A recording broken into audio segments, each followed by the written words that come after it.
Glória a Deus, meu irmão. Glorificado seja o nome do Senhor.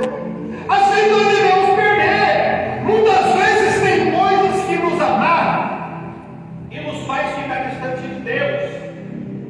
Agora imagina só quando Jesus voltar, ele olhar para você e falar assim: ó, você não teve disposto em abandonar isso pelo meu amor. Então você não vai ter parte comigo. Você não teve a coragem de abandonar tal coisa pelo amor ao meu nome. E agora você quer entrar na roda? Às vezes nós temos que perder. Meu Deus. E quando a palavra fala assim, ó, deixa pai, deixa mãe, deixa esposa, deixa filho, não está falando que você vai largar deles, não. Entenda bem. Senão eu não estaria pregando heresia aqui. Não é deixar eles, o seu ciclo de sangue, o seu ciclo ali, da lei, não. É tipo assim, ó, eu vou buscar o Senhor. Você quer ir comigo? Vamos. Não quer ser fica aí, mas eu vou. Aleluia! Glória a Deus. Eu vou porque eu preciso estar na presença de Deus. Às vezes nós deixamos de estar na presença de Deus por coisas banais. Aí às vezes ficamos lá e não viemos para a casa do Senhor. Nós ficamos lá e não viemos para a presença do Senhor. E lá não vai ter nada que te edifique, não vai ter nada que reforce a sua vida, não vai ter nada que faça com que a sua construção chegue até o final. Agora, na presença do Senhor, o que vai acontecer se você estiver na presença do Senhor? Ele vai trazer cura para a tua vida, Ele vai trazer cura para a tua alma, e aqueles que não quiseram vir para você ainda são protegidos através da sua oração. Que você vai estar aqui de joelhos orando, e Deus vai estar colocando as mãos lá e falar: ó, no momento certo eu vou tirar ela de lá e trazer para junto de ti. E se não tiver compromisso, também eu tiro das trevas.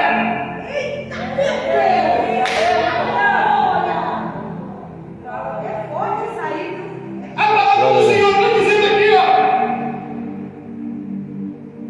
Quando você vai fazer uma construção, o cidadão vai fazer uma construção, aqueles que são inteligentes, o que ele faz?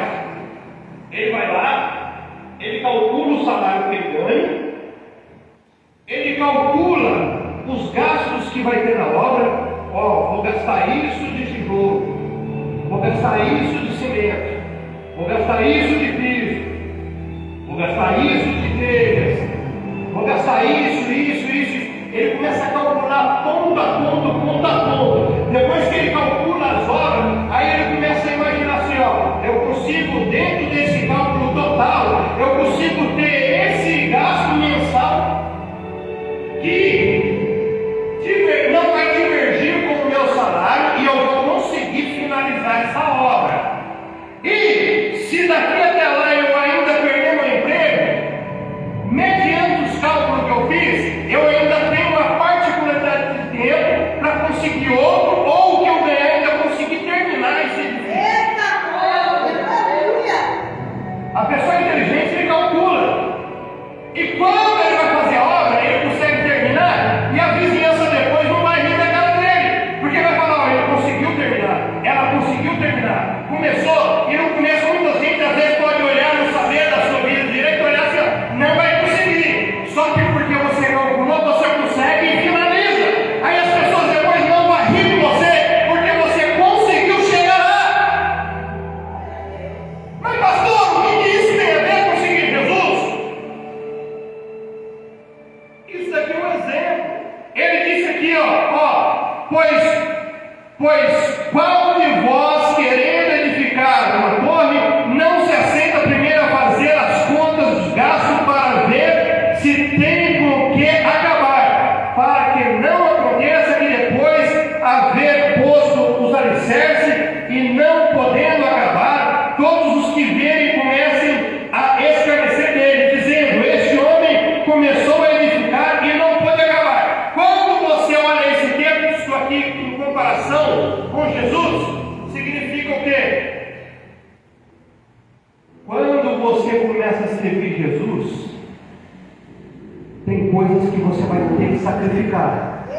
Você vai conseguir servir Jesus até a sua volta, até a sua vinda. Senhor, mas eu não consigo largar isso. Senhor, mas eu não consigo largar aquilo. Senhor, mas tem algumas práticas que eu fazia que eu vou continuar porque eu não consigo largar. Mas peraí, você tem que calcular o gasto. Porque quando Jesus vem salvar a sua vida, você tem que haver uma mudança. Você tem que haver uma mudança no seu comportamento. Você tem que mudar a sua forma de ser. Porque quando estava lá no mundo, nós éramos de um jeito. Quando passamos para a casa de Deus, a nossa vida começa a mudar. Tem gente que fala assim, mas pastor, a Bíblia fala vir e começar. Só que eu te afirmo que a palavra de Deus fala vir e começar, mas ela não fala permaneça a começar. Glória a Deus. Ela requer mudança, ela requer sacrifício. Então você tem que deixar as ideias do paganismo, você tem que deixar as idolatrias para lá, você tem que deixar tudo aquilo que você fazia para trás e começar uma nova vida de santidade. Porque a própria palavra diz assim: ó, sede santo como eu sou. Quando você começa a vir a servir a Deus, você começa a viver em santidade. Uma pessoa que vive em santidade, ela pratica as outras coisas, ela erra, ela começa a vacilar. A natureza do homem normalmente erramos. Só que quando decidimos estar na presença de Deus, a cada erro nós pedimos misericórdia e pedimos: Pai, nos ajude a acertar e não deixe eu voltar a cometer isso novamente. Aleluia, Jesus. Glória a Deus. Aleluia. Nós precisamos estar inteirados na palavra do Senhor. Precisamos estar firmados na palavra do Senhor constantemente. Constantemente firmados na palavra do Senhor. Porque se nós não estivermos firmados na palavra do Senhor, nós não venceremos. Mas a partir do momento que nós entregamos a nossa vida para Ele, aí tudo começa a ser diferente. Aí tudo começa a ser diferente. Tudo começa a ser diferente. Se nós formos ver o texto que está escrito no Evangelho de Mateus, capítulo 7, versículo 24 em diante, ele vai falar de duas situações que tem a ver com a construção. Esse texto que eu vou te dizer agora é um texto que é a finalização praticamente do Sermão do Monte, onde ele fala de duas pessoas que foram construir os seus edifícios, construir as suas casas.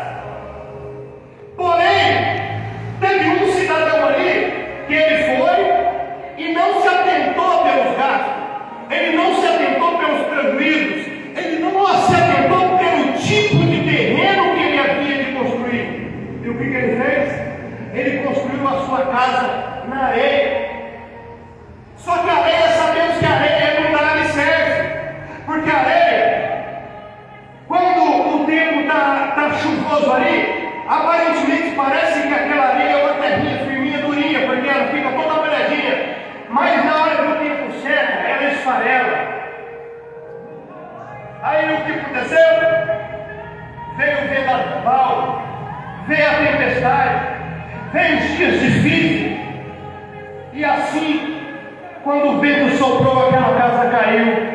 Aquela casa caiu e aquele homem já não tinha mais aquela moradia. Por quê? Porque ele não se atentou pelos gastos, ele não se atentou por escolher o melhor terreno, ele não se atentou em pegar o material adequado para construir e perdeu a sua casa. Mas nesse mesmo texto, no versículo anterior, vai dizer que teve um outro homem que ele se atentou em olhar os cálculos dos gastos e o terreno, e ele falou: vou construir em cima da rocha. Aí quando ele pega ali e vê um terreno ali em cima da rocha, ele: não, é aqui que eu vou construir a minha casa, é aqui que eu vou construir o meu alicerce. E ali ele começa a trabalhar com muita dureza, porque para você fazer uma estrutura em cima de uma rocha, precisa de muito esforço, porque não tem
da natureza. Hein?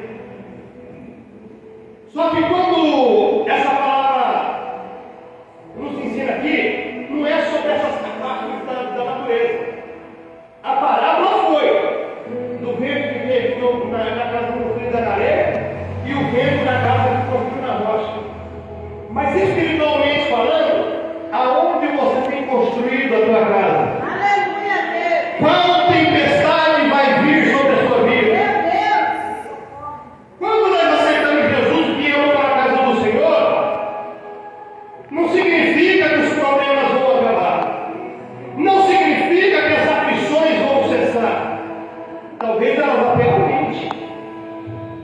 Talvez elas até aumente. Quantos de nós passamos lutas que nós jamais imaginávamos que iria passar no seu Brasil?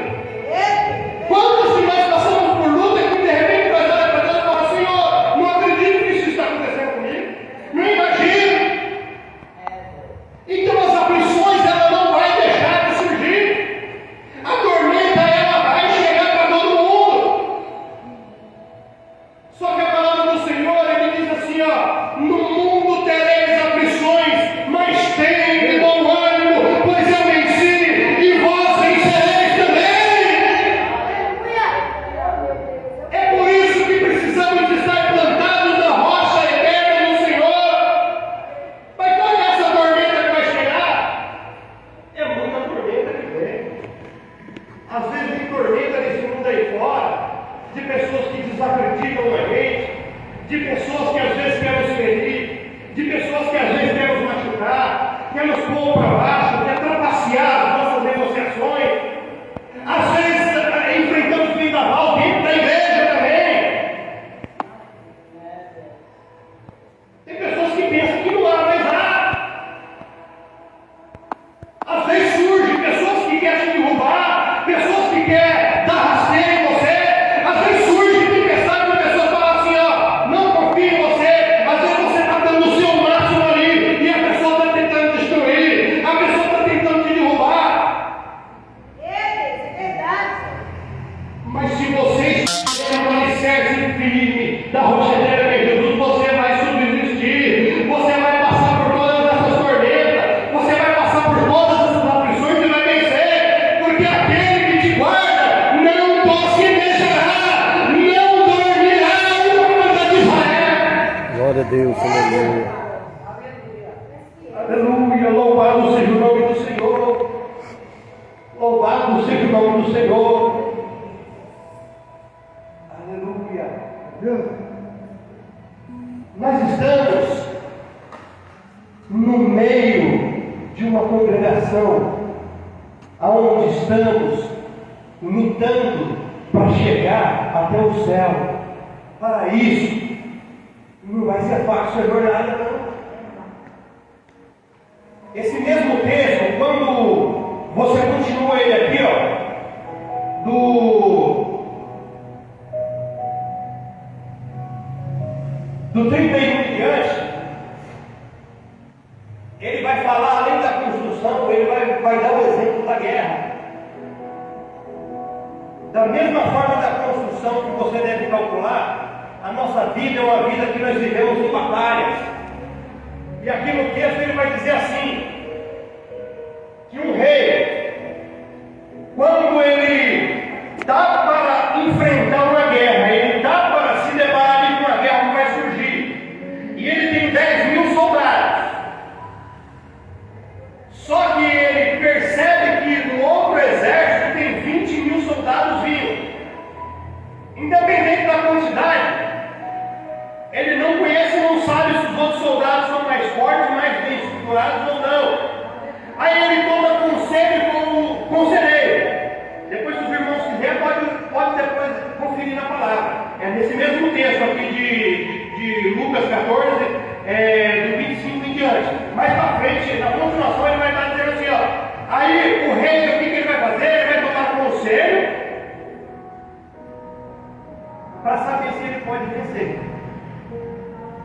Em alguns casos, ele vai mandar embaixadores pedindo paz, para não entrar em uma embarcação fria e morrer na guerra. O que você tem enfrentado? Será que é hora de você avançar e meter um camburão em cima e destruir tudo? Ou será que é momento de você pedir uma trégua e falar: Senhor, me proteja? Será que é momento de você pegar e recuar? Ou será que é momento de você avançar? Qual é as lutas que você tem enfrentado? Será que é a luta com o filho? Será que é a luta com o esposo ou esposa? Será que é a luta no trabalho? Será que é a luta no ministério? Será que é a luta que você tem enfrentado? Será que você está só com 10 mil e o outro exército está com 20? Será que você ainda não sabe a força que dá o outro do outro lado?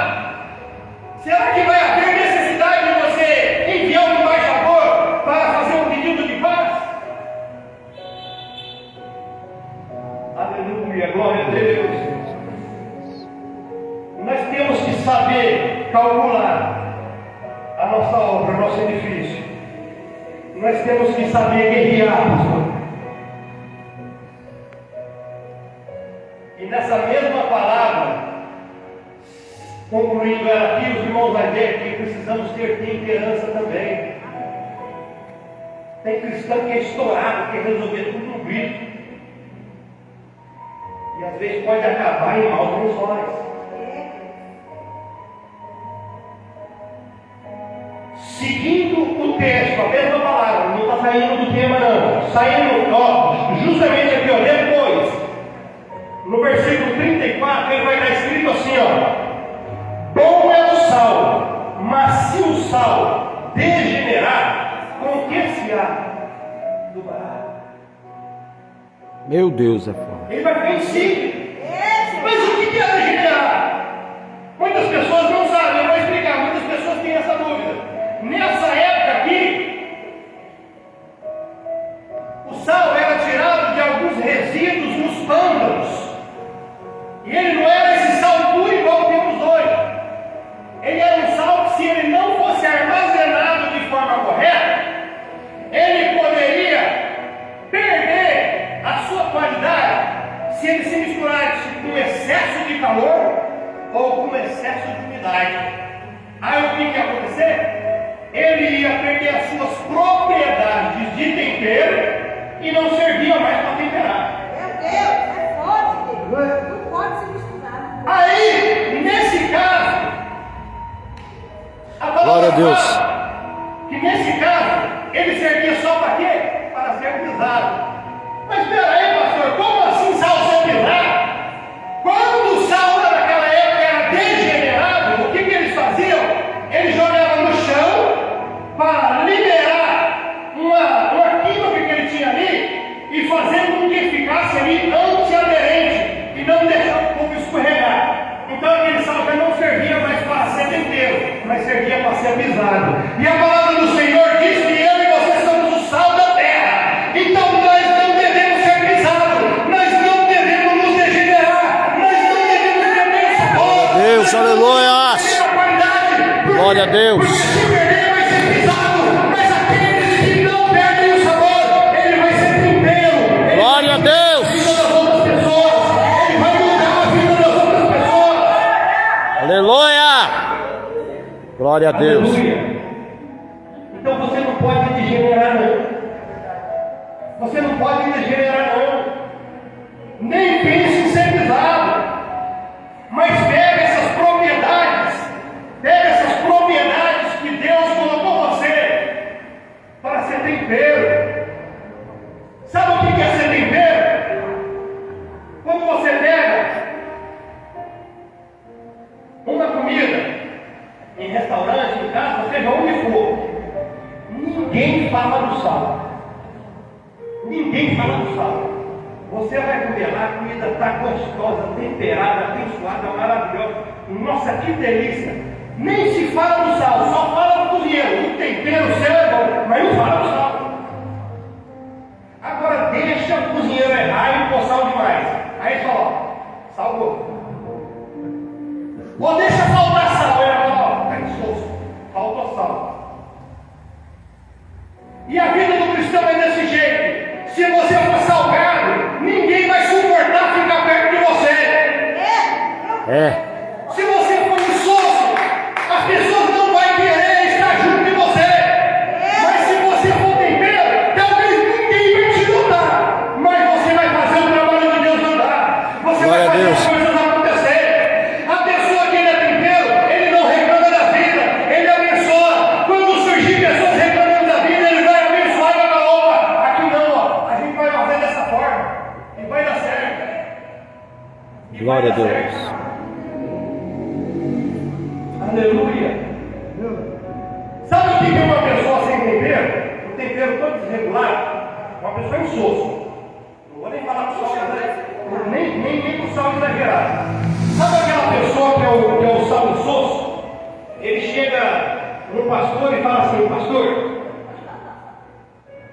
tem uma obra que precisa ser feita na igreja aqui, ó. Por que o senhor não adapta isso daqui na igreja? Isso daqui vai ser bom e tal, tal. Por exemplo, a igreja que talvez não tenha um grupo de oração em determinado período, o grupo de oração de manhã. Aí ele chega lá: pastor, precisa de um grupo de oração. Eu não tenho, para vir toda terça-feira de manhã orar. Eu conheci um exemplo. Não sei como vocês funcionam aqui, mas é um exemplo que eu estou dando aqui. Mas o pastor não tinha colocado ainda porque talvez não tinha ninguém para assumir a direção desse trabalho. Aí o insosso chega lá e fala isso para o pastor, e o pastor, com a sabedoria de Deus lá, deve falar: amém, irmão. Você tem uma ideia boa, só que eu não tenho ninguém para ficar em direção. Vou colocar o trabalho, só que a direção é tua, você comanda.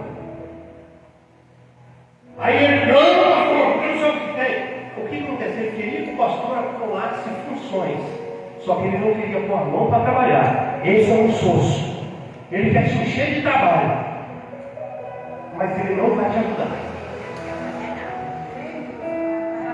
Glória a Deus. Ele vai te encher de trabalho, mas não vai te ajudar. Mas pastor, que palavra você está pregando no 7º elo da campanha?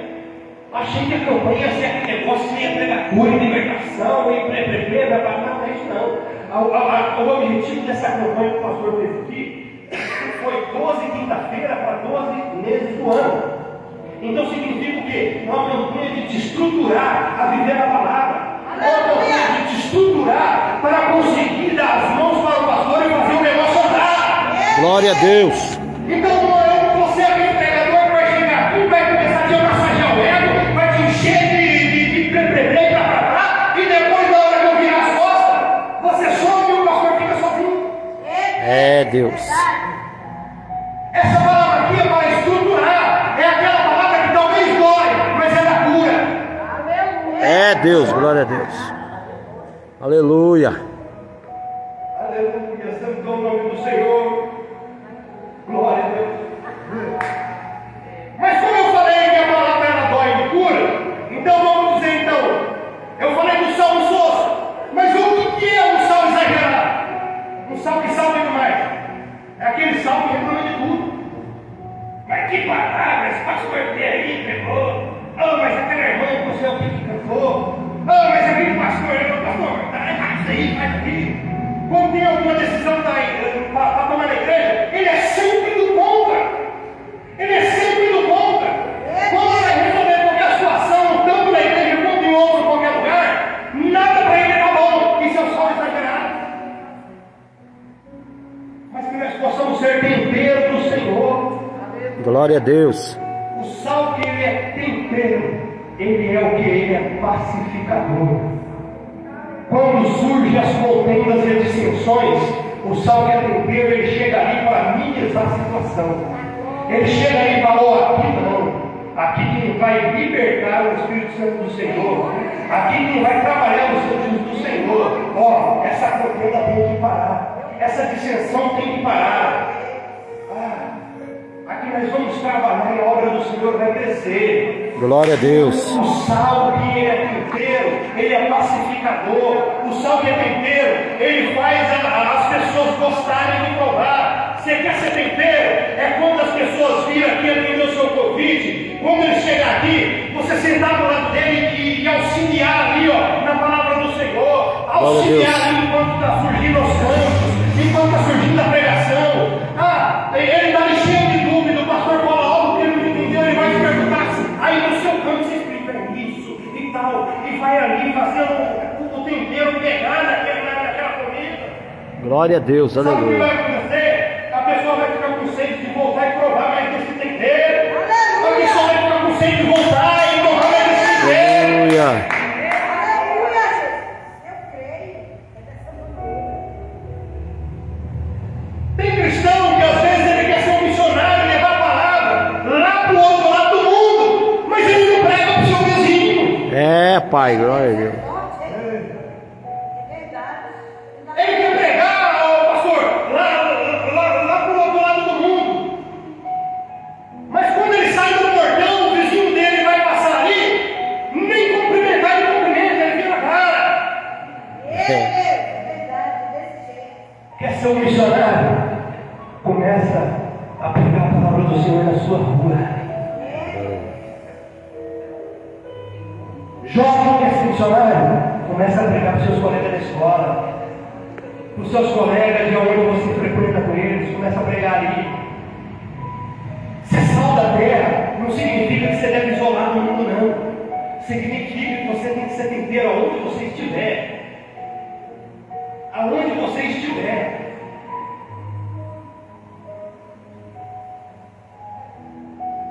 O amor de Deus, ele constrange. Antigamente, pastor, as pessoas vinham para a igreja porque viam os crentes mudados.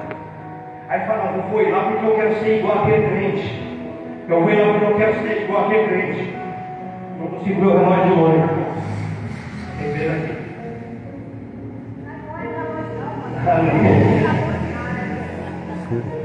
Antigamente, o povo queria vir para a igreja porque eles via que os crentes mudou. Ele viu o camarada lá que era todo bagunceiro, era todo maltratido, todo bagunçado, todo errado. Quando de repente ele vinha para a igreja e mudava de vida. Aí o povo olhava, opa, mas aquele Zé ali, não era ele que era traficante, não era ele que era mentiroso, não era ele que era ladrão, não era ele que era brigão, mas agora ele mudou. O povo provoca ele está na paz, ele está na tranquilidade, ele está ali. Não, essa igreja realmente muda. Eu quero ir para lá porque eu quero ser mudado. Eu quero ser mudado. Hoje, sabe o que aconteceu? As igrejas estão adaptando ao mundo para trazer o povo para dentro da igreja. Mas sabe o que está acontecendo? Está dando errado, porque aí o povo olha assim e fala assim: ah, se for para mim lá em São Direito que eu estou, então fico que eu estou. É verdade. Glória a Deus. As pessoas estão tentando implantar coisas erradas dentro da igreja, pastor. É verdade. Achando que vai trazer o povo do mundo. Quando José foi para o Egito, ele não se adaptou ao Egito. Ele mostrou para o faraó que ele era diferente. Ele falou, ó, para as coisas acontecerem no Egito, você vai ter que fazer da seguinte forma. O que eu estou dizendo que é para você fazer, que é segundo as ordenanças do meu Deus. Aleluia. Se você fizer, o Egito não vai merecer. Ele não foi lá e levou, se adaptou ao mundanismo para poder ganhar os egípcios. Verdade. Ele mostrou para os egípcios que ele era diferente. Eu não vi Moisés chegando lá e apresentando para o faraó lá. Seguinte, vamos se unir todo mundo aí, ó. E a gente escraviza todo mundo, está tudo certo. A gente começa a adorar os deuses pagãos seu aí, e você liberta o povo aí, eu vou para lá, de vez em quando eu venho visitar vocês aqui, vocês vão visitar nós. Não. Ele chegou com tudo para o faraó e falou: se você não libertar o povo de Deus, se você não libertar, Deus vai descer espada em vocês, Deus vai descer a morte em vocês, Deus vai castigar vocês, as pragas vão chegar. Ele pregou a palavra. Aleluia. Aleluia. A construção é assim. Não tem como você andar de mão dada ao mundo. Tem que mudar, tem que mudar, tem que mudar. Na hora que chegar a hora de fazer, tem que fazer acontecer da forma correta. Fala assim, ó, o Espírito Santo de Deus, ele mudou, ele constrange, ele mudou a minha vida. Então agora é hora de me fazer da forma correta. Eu tenho que deixar as práticas do mundo.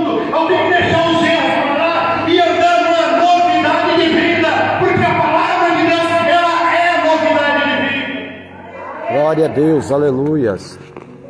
Quando Deus você Senhor. começa a andar em novidade de vida, você começa a ver que as coisas começam a mudar dentro do seu lar. Você começa a ver que as coisas começam a mudar dentro da empresa. Você começa a ver que as coisas começam a mudar em tudo na tua vida. Glória a Deus, Mas como aleluias. eu disse que a gente não fica livre das aflições, só que tem um detalhe. Quando a gente estava lá no mundo, a gente passava as tribulações e passava sozinho. Dava vontade de matar, dava vontade de se suicidar, dava vontade de chutar tudo pro alto. Mas quando você se torna cristão, você se torna sal da terra e luz do mundo, as aflições vão continuar. Só que há uma grande diferença, sabe por quê? Que quando a tormenta vier, Jesus está segurando nas tuas mãos e falando assim: Glória a Deus. Eu estou contigo, eu estou contigo, eu estou contigo, eu estou contigo, e você vai vencer, você vai vencer, você vai vencer. Glória a Deus. E ela vai chegar, ela vai subir, ela vai chegar. As lutas continuam, só que você vence porque Cristo está contigo, cuidando de cada detalhe. Cristo está cuidando de cada detalhe. Deus é fiel e Deus é maravilhoso. Pastor, pode pedir para o pastor Luciano cantar o hino e a gente ora por toda a igreja? À vontade. Bem, prepara um louvor aí, pastor Luciano, então, para a gente estar orando por toda a igreja. Aqueles que estiver sentindo em sua vida que precisa algo mudar dentro de ti, precisa de algo ser feito na sua família, no seu lar, talvez em você mesmo, talvez em um familiar seu, e você quiser oração, neste momento a gente vai estar orando. Não vou estar orando em posição não, tá? Você levanta onde você estiver, você dá um sinal assim, a gente vai estar orando daqui, e o pastor Luciano ele vai estar cantando, louvando ao Senhor. Eu vou estar orando e ele vai encerrar com o louvor e eu já vou estar passando para o pastor. Eu quero desde já agradecer ao convite, à inscrição dos irmãos aqui, que Deus abençoe muito grandemente a cada um, muito, muito, muito mesmo. Vamos colocar em pé? Aleluia, louvado ao Senhor. Glória a Deus. A gente vai estar orando e o pastor Luciano vai estar louvando. Pode soltar aí, pastor. Glória a Deus. Aleluia! Oh eterno Pai, Deus de poder, Deus de glória. Aleluia, Pai, vitória. Oh glória.